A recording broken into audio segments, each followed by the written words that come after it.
everybody, I'm Kusa, and today we'll be playing Our Darker Purpose. This game is a lot like Binding of Isaac, in that it is a top-down shooter roguelike, with randomly generated floors, with randomly generated items and power-ups on each floor, with a random boss at the end of each floor. Yes, so, floors are random. It has more RPG elements than Isaac does, though. In that your character will level up as you kill enemies, and you're given a choice between two random power-ups every time you level up. Usually it's stuff like, in my experience it was stuff like move speed or shot speed, along with something a little bit more unique, like one of them had an increased chance of making more additional champion enemies spawn per floor. And one of them had something like something like Money is Power from Binding of Isaac, where every coin that you collect increases your attack power. But, all that aside, this game is by Avidly Wild Games, and I think they've done a wonderful job, which I'm sure you'll agree with once you've seen it in action. Let's begin. The Waking Floors. I just realized that my webcam window is kind of blocking the story, but that's okay. Because I'm reading it.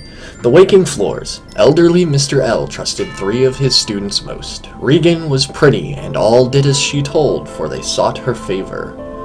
Goneril was strong, and all did as she told, for they feared her power. The third, Cordy, was so shy that no one had ever heard her say a word. One day before Cordy's 9th birthday, Mr. L was summoned to the administrator's office. He left the three in control of the room. The charismatic children ran to Regan, the athletic to Goneril, and the remainder drifted to Cordy. Regan's followers cackled as they joked and danced. Goneril's grunted as they sparred, and the quiet ones huddled closer to the corner, and Mr. L never came back. And Cordy saw Goneril and Regan signal each other, and then all the beautiful and powerful children attacked the quiet ones. The bookcases were pulled down, and the desks tossed about, and all the quiet children killed. The victors poured out into the hallways delighted, for the teachers had vanished and the school was theirs. Except, hidden beneath a fallen bookcase, Cordy was alive, and she had discovered how to speak. What an odd story. It ends quickly and badly, I'm sure. That is a pretty dark story, to be more precise. Not necessarily odd, but very dark. Kind of sets the tone for what you're going to be expecting. So let's begin. I can move the tower up and down there to select floors. So I move with WASD, shoot with the arrow keys, in a manner very similar to Binding of Isaac. Health pod is Q, which is the form of these juice boxes. And space is to roll. Rolling is really important from what I can tell, because, as you can see, she doesn't move all that fast otherwise. Escape brings up the option menu. C is the character sheet. As you can see, I have 0 EXP. And then a whole bunch of stats, like a crit rate, resist, dodge rate, a stat for the range of my shots, and the radius of the light surrounding me, and so on and so forth. And then there's 3 different types of power-ups in the form of items, perks, and lessons. I can then move this map up into the corner over here, where I will be placing it. Right there seems good. So, let's begin. I'll go down. Oh god, they're running at me. Taking damage already because I ran right into a corner.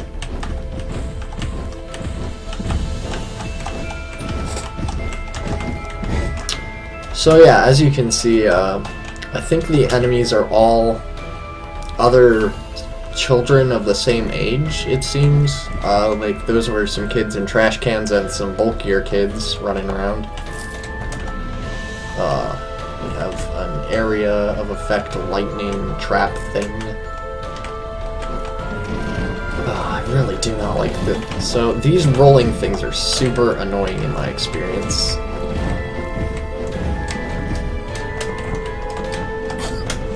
Crap. Ow.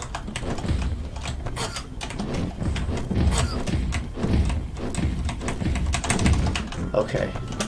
That could have gone worse. Let's drink a pot and pick up the new one. Try to avoid those. Oh, and there's our first instance of a champion enemy. You can tell because it's red. Similar to champion enemies in Binding of Isaac. I think they're called champion enemies. Elite enemies, something like that. Oh, I leveled up. So, as you can see, I have 2 power-ups available. The first one is plus 5% base move speed with a bonus of double the likelihood of a memory room per floor. What's a memory room, I wonder? I actually don't know. Or this one over here, which is plus 5% attack speed with a 50% likelihood of an additional champion spawn per floor. I think I'm going to go with this one because I'm attacking dreadfully slow. Let's see what the item is. Gain Thorns effect. So enemies who touch me take damage. That's good because enemies like to touch me. Don't think too hard about that one. Oh, jeez, it's a crazy lightning field. And a teddy bear. I have maximum resist. What? It breaks at 100 damage. Okay. So that's pretty cool. I'm sure that'll be super useful. And probably break super quick. Oh god, right. I forgot about these. So this is our Darker Purposes version of like the shops in Binding of Isaac. It's a spider monster vending machine thing. I don't have enough money for anything, but there's a lot of really cool things like this 12 coin Vandegraaff playset where I discharge electricity periodically. I realized that you can't read the effects because I didn't exactly think this through all the way. But that's okay. We'll work it out later. So this one discharges electricity periodically, which is cool. This one, dodging or resisting attacks deals damage to all enemies. I can power up juice boxes or buy a juice box. I don't have enough for anything, so it doesn't really matter. These rolling spiky things are just a pain. They're everywhere, too. Alright, so we have a first boss. It's Frothy the Dragon.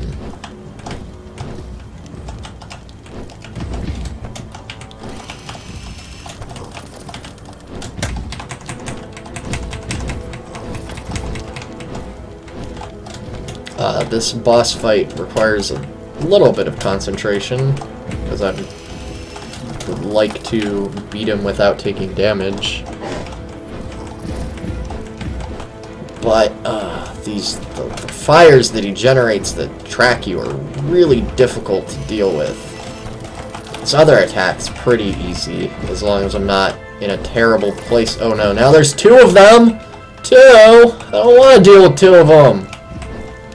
Forgot that there were 2.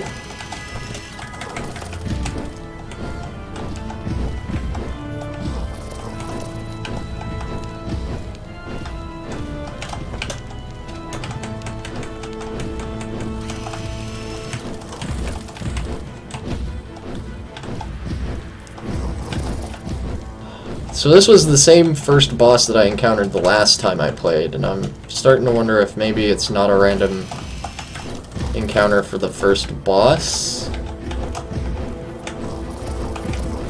Oh, now there's 3? That's really not nice.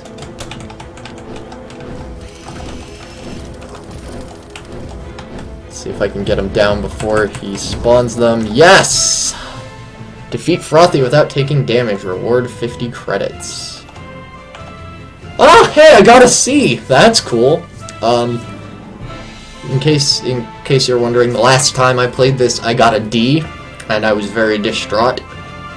But I seem to have done pretty good this time. I earned 5 credits, it would appear. I have no idea what credits are for, but I have some. So that's pretty cool. Let's continue to the next floor, where I have a choice to make.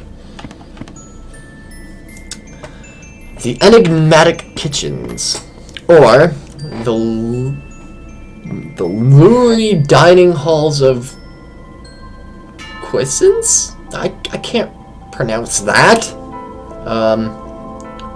Quiescence, maybe? I don't know. Let's start on the left. Let's see. The staircase ahead leads to a kitchen floor. These represent the social center of the house, where students gather together to cook and serve each other food. Whether tossing knives to each other to set the table, or balancing a cauldron of boiling stew, they approach their tasks with an anxious energy. Shirkers are encouraged to join in by their peers, as none want to risk time in one of the ice boxes. The kitchens, perhaps more than any other area, represent a triumph for Edgewood's values. The steps are littered with rags and scraps of paper, signs of a Brog encampment. Chunks of the banister are missing, and someone's been prying up the nails from the floor. Hunger and desperation have driven these students to hunt in packs with improvised weapons. Stay away from the shadows and you'll be fine. We assure you that these are some of the friendliest students at Edgewood. It appears this floor suffers from inclement weather. The Edgewood Egalitarian Dispensary device is thrilled. Or we could go to the dining halls. The staircase ahead leads to a kitchen. Alright, it's another kitchen floor. That makes sense. Another Brog encampment. That makes sense. But the mechanical claw marks to your left suggest a skirmish with one of Edgewood's egalitarian dispensary devices here. Survivors may have scooped up some tokens in the process. I think I'm gonna go with this one because it sounds like I can get more money, and honestly, I could use some money and power-ups, you know? Yeah. Oh, jeez. You guys were, like, waiting for me the moment I walk in.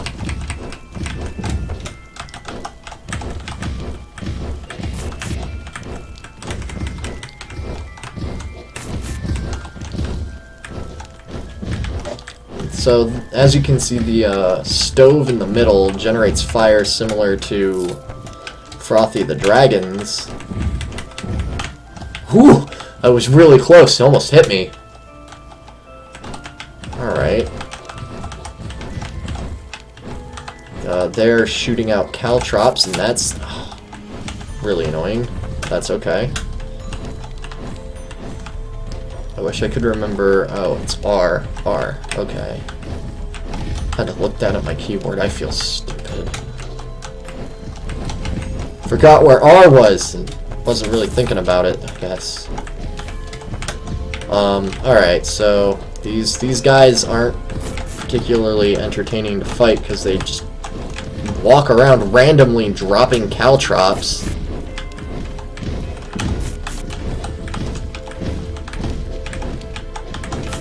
Ow.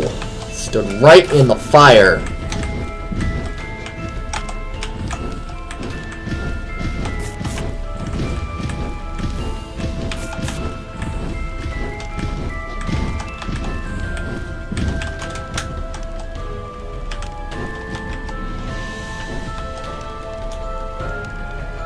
Is that sack of potatoes talking to me? What? What? Let's pick this up. Plus 50% EXP received. Okay, that's super useful. Super duper cool.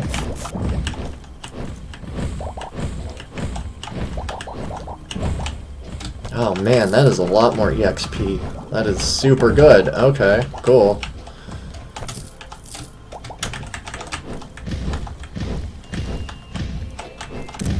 Oh, I leveled up again! Awesome! Let's see. Plus 10% base attack speed and 20% more damage to bosses.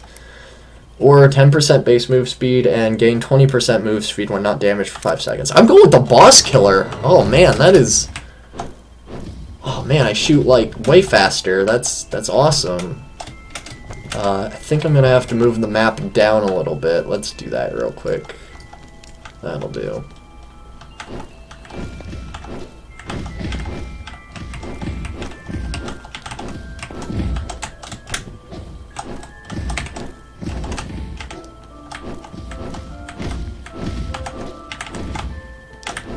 See if I can angle my shots around this barricade like I would in Isaac.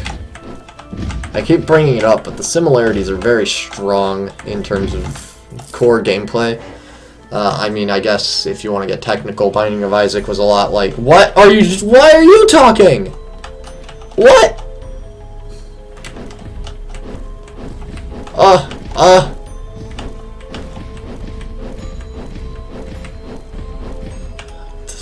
Talking potatoes, though. I don't...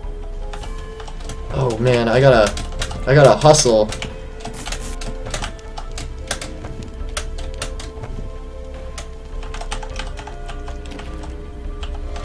Empowers juice boxes. Cool. Let's use one of those, actually. Oh, man, that was way more EXP than before. And by way more, I mean like 5. Which, in hindsight, isn't actually all that much more, but you get the point. It's good. It's good, yes.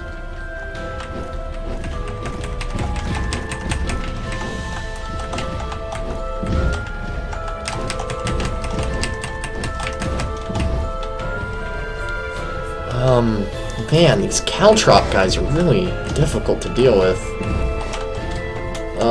I need to move it this way a little bit. Okay.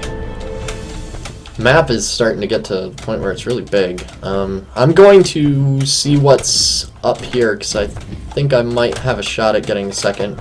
Yeah, I have another shot at another champion enemy for another power-up. Plus, getting all the EXP I can is never a bad thing.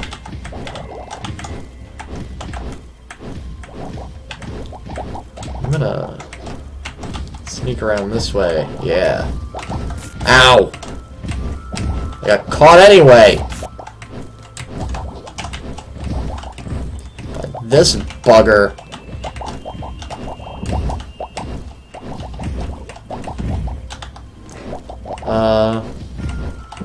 Wonder how much EXP I have. Oh, I have like a third to the next level. That's not helpful. Alright, so I guess it's time to go fight a boss. Since there's no other rooms to go into other than the red door. Whoa, whoa, there's caltrops like everywhere, and this is not a pleasant fight. Ow, ow, ow.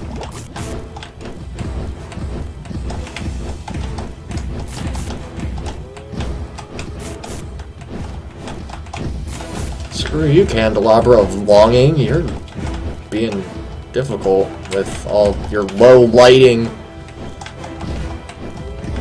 And caltrops just chilling on the floor to make me walk into them. Man, I'm getting dunked by this guy compared to Frothy. Frothy was super tolerable.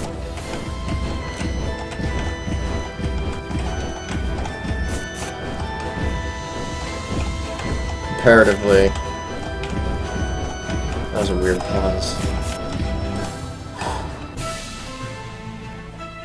Oh, cool. I unlocked a new lesson, I guess. I can press L to read about the Candelabra of Longing. The Candelabra of Longing is a large chandelier that hangs above one of the main assembly halls. Students, against the recommendations of their peers, will sometimes scribble requests on slips of paper and toss them up to burn in the candles. Rumor has it that the lantern will grant these requests, but at some unknown cost to the supplicant. While the administrators claim that the practice is just one of the unique and harmless traditions that set Edgewood apart, naysayers point to the worrisome hand-like shapes in the flames, and the way the chain doesn't actually connect to anything on the ceiling. That was the second boss that I fought my first time through. And then there's Frothy! Let's read about Frothy, because Frothy's pretty cool. There's general disagreement about what exactly went wrong with Frothy the Cardboard Dragon during last year's winter musical. Most believe that the dragon was intended to remain stationary, that it had a relatively minor role in the production, and that red cellophane would have been just as effective as actual fire. Sadly, the enterprising student who originally designed the beast was consumed by his own creation moments before the theater was evacuated. No one knows where the dragon went after leaving the auditorium, or whether it is still somewhere on the grounds. The administrators gleefully described the incident as a remarkable occurrence that stood out in an otherwise unremarkable semester. I get the feeling that the administrators are assholes. Alright, let's complete the level. I got a D! I thought I did better. Oh well. 4 credits earned. Alright. So, now I'm left with a choice, but that's going to have to wait for next time. Thank you for watching. Stay tuned for the next part. I'm going to at least play this until I die. And if you want to see more, be sure to let me know in the comments, and be sure to like and subscribe, and I'll catch you next time.